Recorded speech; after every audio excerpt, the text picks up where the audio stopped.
ক্যালিফোর্নিয়ার কাছে প্যাসাডেনায় এক সভায় বক্তব্য রাখবার সময় স্বামী বিবেকানন্দ এক প্রশ্নের উত্তরে ভারতবর্ষে নারীর ভূমিকা ও অবস্থান নিয়ে এক সুদীর্ঘ বক্তব্য রাখেন। তৎকালীন সমাজ জীবনের প্রেক্ষাপটে তিনি তাঁর মতামত রাখেন সেই আলোচনা সভায়।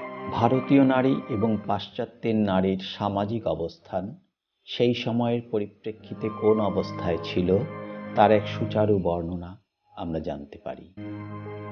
স্বামী বিবেকানন্দ প্রতিটি বিষয় যুক্তি সহকারে সভায় বর্ণনা করেন।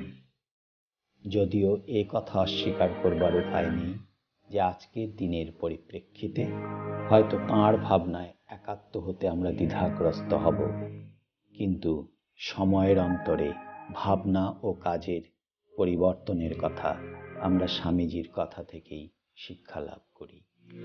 তিনি বলেন যে ভারতবর্ষে নারীকে মাতৃভাবে দেখা হয়।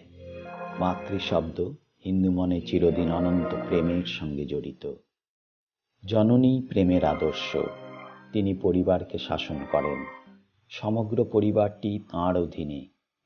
স্বামীজি পশ্চিমের সাথে তুলনা করে বলেন যে ভারতবর্ষে যখন পুত্রবধূ সংসারে আসেন তাকেও বাকি সবার মতো মায়ের শাসনে থাকতে হয়, কিন্তু পশ্চিমে পুত্রবধূ সংসারে এলে সেই সংসারে মা পুত্রবধূর অধীন।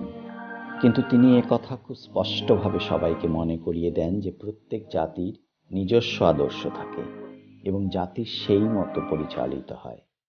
তাই তাকে মূল্যায়ন করতে হলে সেই আদর্শ মেনেই মূল্যায়ন করতে হবে। স্বামীজি তার একটি অভিজ্ঞতার কথা সভায় বলেন। সন্ন্যাসীর রীতি অনুসারে সমগ্র নারী জাতিকেই তাকে মা বলে সম্বোধন করতে হয়, এমনকি একটি বালিকাকেও মা বলবারই রীতি। পাশ্চাত্যে গিয়েও তিনি এই প্রথাতেই মেয়েদের সম্বোধন করতে শুরু করেন, কিন্তু দেখতে পান তাঁর সম্বোধন শুনে সেখানকার মহিলারা আতঙ্কিত হয়ে উঠতেন।